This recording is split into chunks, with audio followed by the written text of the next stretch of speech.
It's time for the final section of stats. We are looking at conditional probability situations. Diagrams absolutely needed for this one. We're going to use the reduced sample space approach. So if you don't know what I mean there, it's when we have given, for example. So if we are told given that it is B, what we do is we exclude everything else and we look only inside B. We are going to have a go using this approach to solve some normal distribution problems. So the time in minutes to fly from London to Malaga has a normal distribution. Mean is 150, standard deviation is 10. We're not doing any sample mean testing here, okay? So ideas in the previous video are probably going to be irrelevant. It's going to be about just sort of a regular normal distribution, okay? So mean's 150, standard deviation's 10, yeah. The time to fly from London to another city has a normal distribution with mean mu.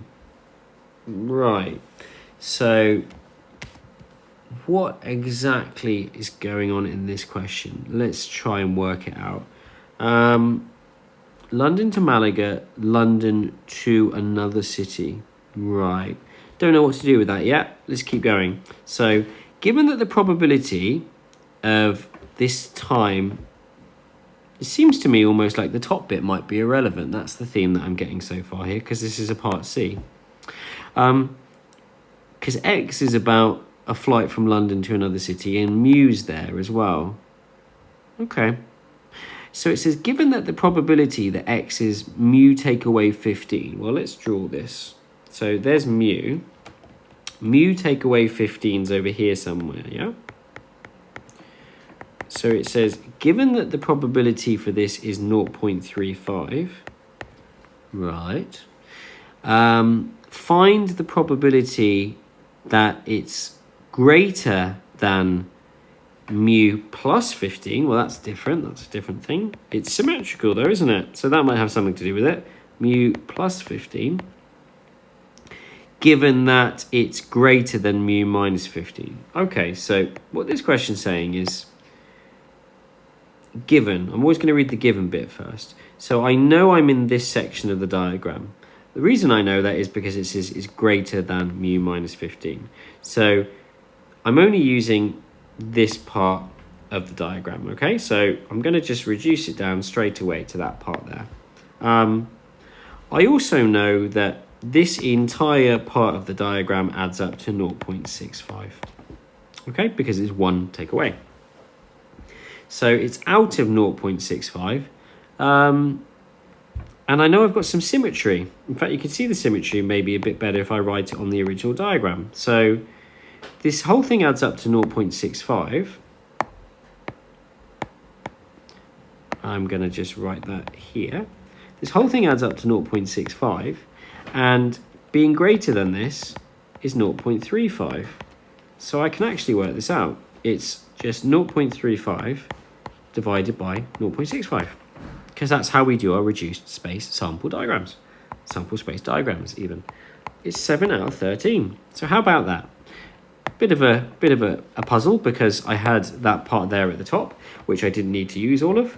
But the diagram has ideas of symmetry. And this reduced sample space diagram helps me work that one out. Let's do another.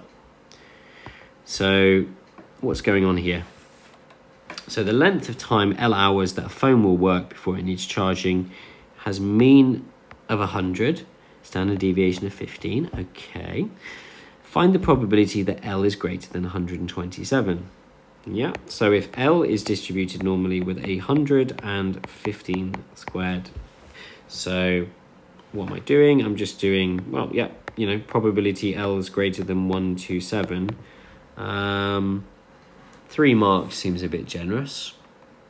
I suppose this is because it's about, this is, the mark scheme for this one is old, okay? So like the idea is, in the old scheme, remember, you'd have to code it, okay? You'd have to do all of this, and you'd have to do 127, take away 100, divide by 15, da, da, da. Anyway, we don't need to do that. So we're going to just put it into the calculator. So 127 is going to be our lower, and our upper will be, say, 1,000 or something, we get 0.0359. Anything that rounds to this will be correct. If you said this, that's no good. Okay, you get 0 for that answer. So anything that rounds to this. So the probability that a phone battery lasts longer than 127 is about 3.5%. Alice is about to go on a 6-hour journey. Okay. Given that it is 127 hours since Alice last charged her phone. Okay, well, by reading carefully, we spot that this is clearly about the same situation as before. So that's kind of what we're going to be out of. So my mind is saying already that I have a fraction where this is the denominator, because this is the given element, okay, which gives you your denominator first. What else am I meant to do here then? 6-hour journey. So if it's a 6-hour journey, what we need to do is we need to find the probability of what? Of at least, I could do that, but I'm actually going to just write that. Of at least 133, right? Because that's the 127 plus 6. Yeah, this is plus 6. Well, if I do that, this number should be even smaller, right? Because 127 was over here. This is going to be 133.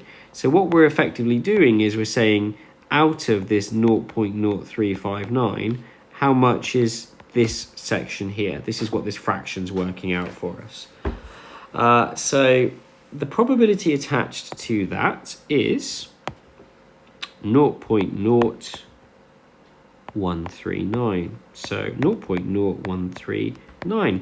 Notice how, because it's a smaller pond, if you want to think of it that way, the answer is going to get bigger. This is about 1%, but our final answer is going to be much bigger than 1%. Because I have this given information, it's relatively a lot likelier because a lot of other things have been removed. So when I divide this, I get 0.3871. So anything that rounds to 0.39 is being accepted in this one.